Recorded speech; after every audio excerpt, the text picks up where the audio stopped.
E aí, galera, tudo bem? Eu sou o professor Carlos Uzardo e, conforme combinado, hoje a gente vai falar sobre o Estação Carandiru, do Drauzio Varela, conhecidíssimo autor de livros de não ficção no Brasil, livros também na área de ciência e na medicina, conhecido pela sua atuação no Fantástico e menos conhecido, talvez um pouquinho, pelo seu trabalho voluntário na área médica dentro do sistema presidial brasileiro desde a década de 80.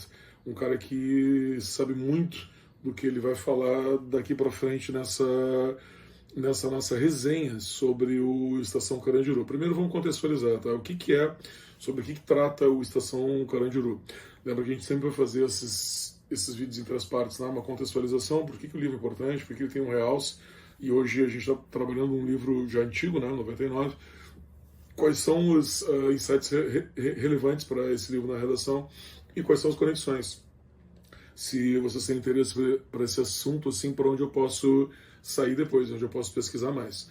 Bom, o Estação Carandiru fala sobre o massacre acontecido no presídio chamado, por apelido de Carandiru, na realidade é a Casa de Detenção de São Paulo, um presídio bastante significativo, entre 7 e 9 mil presos estavam simultaneamente ali, dependendo do período, mínimo 7, máximo 9. Nessa casa de detenção acontece uma chacina da Polícia Militar de São Paulo, com metralhadoras e cães, que tentam debelar uma rebeliãozinha ali motivada por um jogo de futebol, em que 9 presos já haviam sido mortos e a polícia mata daí mais 102, correto? Maior chacina brasileira em presídios da nossa história. Né? O Drauzio trabalhava nesse presídio desde 89, então ele já tinha ali 3 ou 4 anos de atuação e ele vai seguir trabalhando depois do massacre, como até hoje ele ainda faz trabalho voluntário. Então ele é uma testemunha ocular dos fatos. Quanto à estrutura do livro, o livro ele tem algumas introduções ali sobre como é que é o sistema presidial, tem uma parte bastante descritiva de como os presos estão colocados ali, não sobre más condições também, mas sobre como é que funcionavam os pavilhões todos, as suas relações. No mais, depois do livro vai ter bastante relato pessoal, os presos falam da vida deles, é uma forma de conhecer quem são essas pessoas, de onde elas vêm, porque elas entraram no crime, uma parte bem interessante, uma linguagem bastante informal, né, até por causa da relação do médico com os seus pacientes. O livro, publicado em 99, ele ganhou um Jabuti de não ficção em 2000 e é um case assim, de venda no Brasil, né? Tem mais de 500 mil exemplares vendidos até agora. Como é que são os fatos? Agora relatados no livro, também os fatos da realidade. Essa rebelião que principia a chacina, ela acontece na sexta, motivada por um jogo de futebol com mal entendido, tipo um granalzinho entre os presos, que não terminou bem. Eles vão para dentro do presídio resolver entre eles e 9 presos acabam morrendo. E aí a polícia é chamada e começa os problemas maiores. Sexta-feira é um dia de pré-visita. Segundo o diretor da prisão, sexta-feira é um dia tranquilo no presídio, porque os presos se preparam para receber a família no sábado, limpam as celas e normalmente ficam mais nessa expectativa, né? Dia também de visita íntima, né?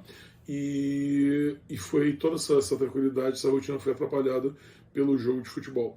O problema é que, para debelar essa rebelião entre os presídios, que acontece no Pavilhão 9, famoso Pavilhão 9, que era um pavilhão de presos primários. Não foram mortos assassinos ou estupradores, né? Nem políticos corruptos. Foram mortos presos simples e de transição. A polícia invade com cães e metralhadoras e a maioria dos mortos é vitimada por tiro nas costas e pela mordidinha na jugular dos cachorros. Uma outra peculiaridade interessante do Carandiru é que isso acontece na sexta-feira, em véspera de eleições. E o governo tem um certo desconforto em divulgar essa notícia, que acontece só domingo à noite, depois do fechamento das urnas. Talvez até fosse favorável ao governo, a chacina, como nós vamos ver na sequência. O resultado do massacre é essa foto que você está vendo aí. É terrível essa foto assim, de presídio, mas acho que essa vale a pena ver para tu ver o que é a condição de uma cadeia no Brasil. Quando eu dou essa aula, eu faço um slideshow mais completo do que esse, tu vê que as condições de presídio são totalmente absurdas, né? E o que tu vê no chão ali não é suco de tomate, como acontece em filmes, é sangue mesmo. Esse é o resultado final da chacina. As autoridades envolvidas no massacre são mais relevantes assim, para a gente conhecer, e aí tem uma questão política que eu queria colocar, é um cara chamado Biratã Guimarães, coronel da PM, né, que depois foi candidato a deputado estadual por São Paulo, duas vezes, ganhou nas duas vezes, e ele usa o número, ou usou o número 14.111 para se identificar como o coronel que estava presente na chacina. Um tempo depois, o coronel ele é morto na sua casa, assassinado, sem nenhum sinal de roubo, e o muro da sua casa parece pichado com a frase que vocês sabem tem origem bíblica, né? Aqui se faz, aqui se paga. Por uma mera curiosidade, para tu ver como essas coisas elas se alongam assim, na história do Brasil, elas nos atingem. O governador de São Paulo era um cara chamado Luiz Antônio Fleury Filho, que tem parentesco com o famoso Sérgio Fleury da ditadura, mas não é um parente direto, nem tem uma influência política. E o secretário de Segurança que assume logo depois o massacre é um cara chamado Michel Temer, simpático Michel, que depois foi vice da Dilma e presidente do Brasil. O problema agora são as consequências. O que acontece depois do massacre do Carandiru? O que seria de se esperar? Imaginamos aquele cara que tem um ponto de vista conservador, tudo bem ser conservador, eu respeito a FUI e tal, ou, nesse caso, talvez até mais conservador, que diz que bandido bom é bandido morto. Matou, ele não vai mais perturbar a sociedade. Isso é verdadeiro, uma lógica bastante clara, né? O problema é que esse bandido bom é bandido morto, é que não dá para matar todos os bandidos. Não é isso que a polícia faz. Se tu fosse conservador ou reacionário de verdade, tu proporia isso. Então mata todos. Não adianta matar 111 e deixar o resto. Opa, isso é o conservador falando, correto? Tu nota que depois desse massacre, o Estado entendeu que não conseguiria gerir dali para frente os presídios corretamente. E onde já havia uma certa presença, do próprio Carandiru, isso aparece muito claramente, do preso gerindo a cadeia. Vejam, no Carandiru, mais de 1.000 presos tinham salvo-conduto para entrar em todos os pavilhões, porque trabalhavam na faxina, porque trabalhavam na acomodação dos outros presos, geriam o presídio 1.000 de 7.000, ou seja, mais de 10% dos próprios presidiários faziam uma gestão da cadeia. Que o governo entendeu? Que não podia mais fazer gestão, que era melhor que os presos a fizessem.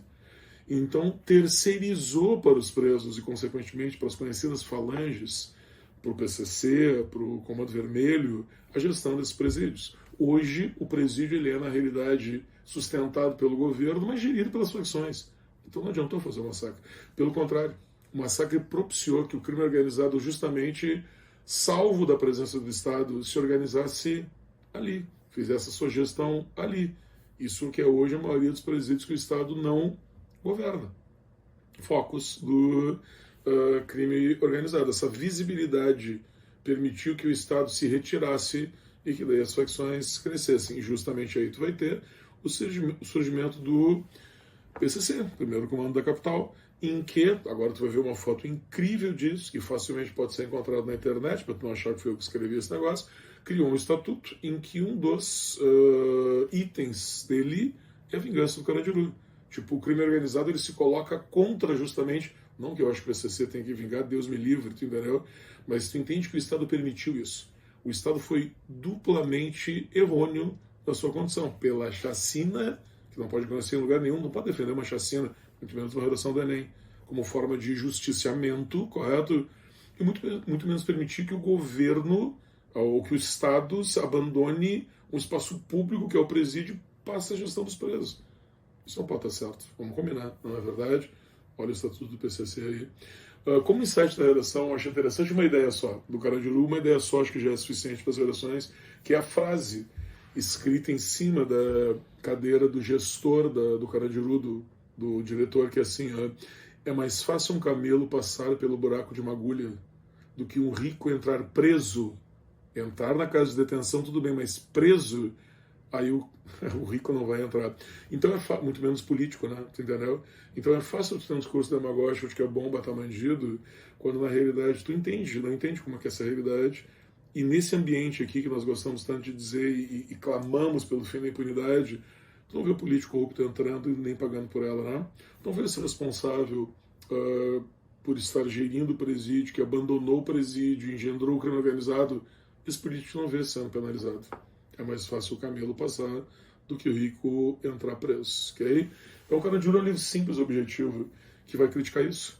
exatamente a gestão que o governo faz errônea, omissa, covarde dos presídios. E ainda diz que bandido bom é bandido morto, não é? Está na hora da gente deixar de ser bobo. Tem duas conexões ótimas aqui para Estação Carandiru, que é a magnífica série documental da Netflix, Guerras do Brasil, no episódio 5. Esse é um episódio que vale muito a pena tu ver. Se tu é desses caras que imagina assim, né, que preso tem que matar aí por diante, dá uma olhada nesse 5º capítulo aí, que tu vai entender que isso é impossível. Se fosse possível, talvez a gente tivesse outra discussão, não é? A gente podia fazer uma pena de morte generalizada, mas o Brasil não consegue nem prender direito. Lembremos, chamada para essa aula aqui, o Brasil hoje tem a 3ª maior população carcerária do mundo e o crime cresceu na medida que a população carcerária cresceu. Ninguém está dizendo para deixar solto, a gente está dizendo para prender direito, correto? E uma outra conexão interessante é o documentário central, né, que mostra as condições do presídio de Porto Alegre, nosso presídio aqui, que foi considerado em determinado momento um dos piores presídios brasileiros, ou o pior presídio brasileiro. Nós também sabemos aqui no Rio Grande do Sul fazer errado. Eu sei que a questão é polêmica. Se você quiser discutir, e é muito bom falar sobre isso, é muito bom esclarecer o ponto a ponto, me chama. Se não, obrigado. Aí valeu.